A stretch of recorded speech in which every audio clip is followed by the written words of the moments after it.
Hello students, this is Monica, PGT in Computer Science from Sri G.K. Jain Higher Secondary School. Today I am going to teach for 11th Standard Computer Science Chapter 10 Flow of Control. And this video is a continuation of my previous videos. In my previous videos I taught you the concepts of flow of control by explaining all the types of statements starting from sequential statement, selection statement and your iteration statements.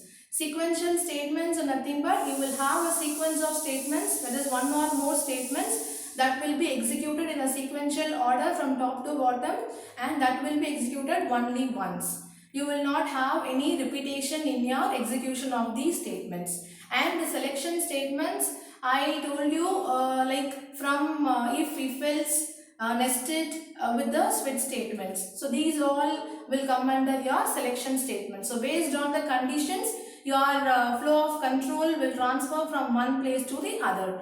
And the last topic which I taught you is your iteration statements. Iteration statements in your syllabus you will have for while, do while and nesting of all the loops. And I explained you all these three topics in my previous videos. And now the last topic in your chapter is your jump statement. Jump statement is nothing but it is used to interrupt your normal flow of the program. For example, if you have a 10 lines of code, that 10 lines to be executed in a sequential order, that statement will come under your sequential statement. If you want to transfer your control from one place to other without using any condition in the program, so these kind of statements will come under your jump statements. And you have three kinds of statements in jump. The first one is your go to statement. Go to statement is nothing but it is a control statement and which transfers the flow of control from one part of the program to the another without using any condition in the program. This is an example given in your textbook. I will explain you now. These are the variables which are declared under float data type and int in the integer data type. So maximum number of input is given by the users. If I give 5 inputs and the n takes the value 5. So it will transfer here as 5. So n is equal to 1, n is less than or equal to 5 and plus plus I. So the first number will be entered by the user. Enter n1. So n1 can be any number given by the user. Same way n2, n3. If suppose I entered a negative number in between, if I told you I have to give 5 inputs. If I give 4th input as a negative number, then what happened? It will automatically check this condition. It is less than 0.0. This negative number is always less than 0. So your control will go on to the jump directly without using this statement. So this is an example. So for example, I told you if I give two numbers as positive numbers, the third number is negative number, then what happened? It will calculate the first two numbers for the average calculation and it will ignore the third number as I entered as the negative. So without using any condition, I am directly using a jump statement as a go to keyword. So what happened? The go to will have a jump from one place to the another place. This is an example for your go to statement. And the next statement is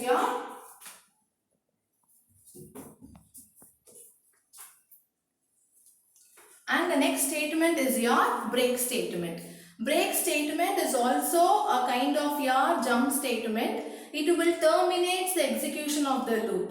And the flow of control will have a transfer it will resume the execution after your body of the loop. For example, here I have an example, count equal to 0. So starting initially I am initializing the variable count with the 0 value. Do count, I am starting from 0 here. So count will be first 0. Then plus plus. Count will be incremented by 1. Then count will be 1. Count will be 2, 3, 4, 5. So after 5 what happened? After 5 the count will become 6.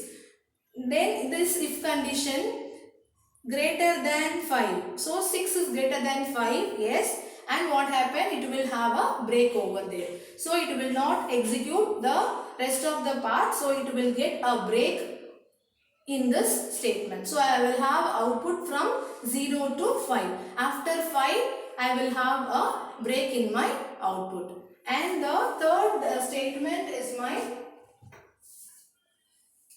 continue statement.